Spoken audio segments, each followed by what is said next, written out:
You have heard of the term love at first sight? So these things this is a English expression. These things used to happen when the genders had not met, they were secluded largely. So the first time a young girl with her parents in a carriage, she was going and you looked at her, she looked at you like this. It's been a long time since you saw a girl's face. Instantly, okay. But that doesn't happen anymore because they're always around you. You take your time, which is a good thing. So, I don't think you should make any impression of anything or anybody just by simply looking at it once, unless you have become such a mystic that if you see, you just know, okay? Why I'm saying this is, see, I spent a whole lot of my time and life just paying attention to things. Because when I was very young, I realized, when I was just 4.5 years of age, I realized I don't know anything. Because I don't know anything, I started paying attention to everything, smallest things. If I find a pebble, I will be looking at it for hours. If I find a leaf, I will be looking at it for many hours. If I sit on my bed in the darkness, I'm just staring at the darkness for the whole night. My dear father, being a physician, he started thinking, I need psychiatric evaluation because this boy is simply staring at something for hours on end without blinking, it looks like he's lost his mind. My problem is, I look at this and I don't know what this is. So I'm not able to shift my eyes to that, so I just stay with this. This went on like this and in this condition they sent me to school. My mother said, you must pay attention to the teacher. I went and paid attention to the teacher. The kind of attention they would have never received in their life. About 9 years ago, this school where I studied almost 45 years ago,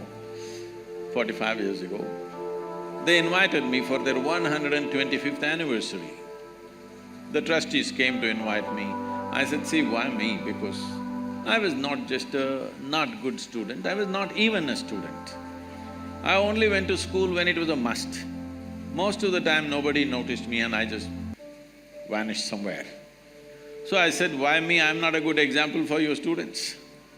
They said, our school has produced union ministers, our school has produced cricketing stars, film stars, you are the only mystic, you must come. I said, okay, and I went there. I stood up to speak in the quadrangle, I just looked around the same oppressive buildings. You have a fantastic, a campus. It's a fortune because it's not just about education, it's about living in a certain atmosphere is a very important thing for learning. So, these are city schools which are like that. Then I looked at this classroom and I suddenly remembered, I was just 12 years of age. One afternoon, the teacher is trying to get some response from me. Those days I'm made like this, for many days I won't utter a single word. When you don't know anything, what to say? I'm still trying to drink up the world, nothing to say. So this man is asking question, I'm just looking at him. After some time, I don't even hear what he's saying. If I look at him, I know his past, present and future. I can tell him everything about his life, but I don't know what the hell he's talking. Because I never listen to anybody, I just look at them. So, if you're able to look at people like that, then it's okay. Otherwise, definitely looking at the appearance of a person if you're making judgment, or appearance of a situation if you're making a judgment, especially you're going to be lawyers. By looking at what people are saying, if you make a judgment, they will be telling all kinds of stories to you. So you never make any impression, you need to delve into certain things. So whether it's individual people or situations, aspects of life or decisions we need to make, it's best that we get the maximum input out of whatever we are looking at, because otherwise we will go on regretting what we have done. People who spend time in regret, they won't do much in life because it consumes so much energy. A related question, there's sometimes we have these certain instincts in us that direct us to do certain things, popularly known as gut feelings. So do you think the youth must act on these gut feelings or should we reject it? What is your take on gut feelings and instincts? There is something called as gut feeling and there is also something called as being shit scared, you know. So when people don't know which way to go, some things move in their gut.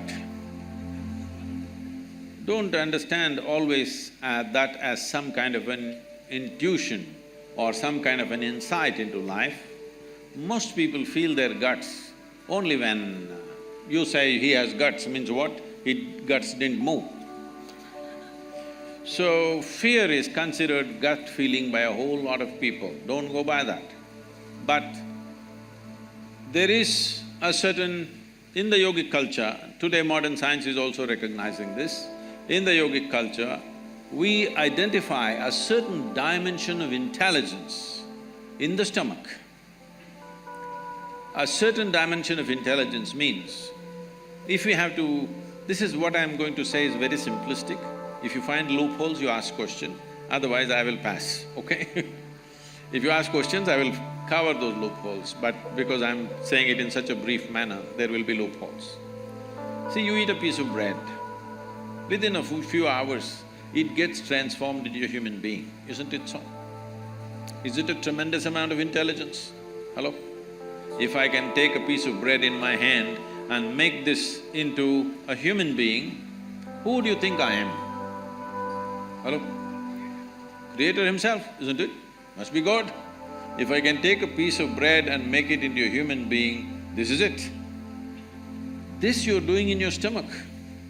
Obviously, there is a certain dimension of intelligence. It is not in the form of thought, but it's a different it's not intellect, but it's an intelligence. Is there a way to access that intelligence? Yes. Even if a drop of that intelligence enters your life, you will do things magically, not miserably. If you do things only with your logic, everything becomes quite miserable because you will have to go through logical steps for everything. You will not know anything just by looking at it. So, it is important to develop that dimension of intelligence, but as I said, whenever there is confusion and fear, people will feel a pit in the stomach. That should not be understood as the gut, intelligence of the gut.